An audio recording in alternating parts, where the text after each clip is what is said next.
മമ്മൂട്ടി വീണ്ടും തമിഴിലെത്തുന്ന ചിത്രം.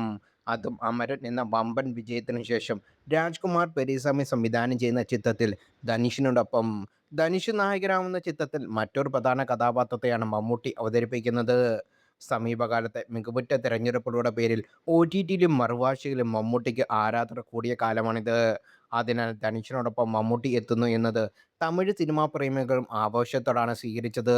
ഓം എന്ന് പേരിട്ടിരിക്കുന്ന ചിത്രത്തെ സംബന്ധിച്ചുള്ള ആവേശം പകരുന്ന ഒരു പുതിയ അപ്ഡേറ്റ് കൂടി പുറത്തെത്തിയിരിക്കുകയാണ്. ചിത്രത്തിൽ മറ്റൊരു സർപ്രൈസ് കാസ്റ്റ് കൂടിയാണ് പ്രഖ്യാപിച്ചിരിക്കുകയാണ് ഇപ്പോൾ അണിയറക്കാർ. തെന്നിന്ത്യൻ സിനിമയിൽ നിന്നല്ല, മറിച്ച് ബോളിവുഡിൽ നിന്നാണത്.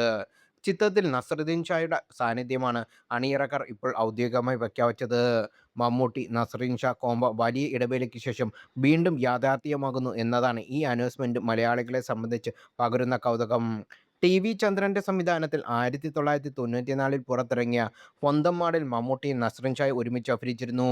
ടൈറ്റിൽ റോളിൽ മമ്മൂട്ടി എത്തിയപ്പോൾ ശീമത്തമ്പുരാൻ എന്ന കഥാപാത്രത്തെയാണ് നസ്രുദ്ദീൻ ഷാ അവതരിപ്പിച്ചത്. മമ്മൂട്ടിക്ക് മികച്ച നടനുള്ള ദേശീയ പുരസ്കാരം നേടിക്കൊടുത്ത ചിത്രമായിരുന്നു അത്.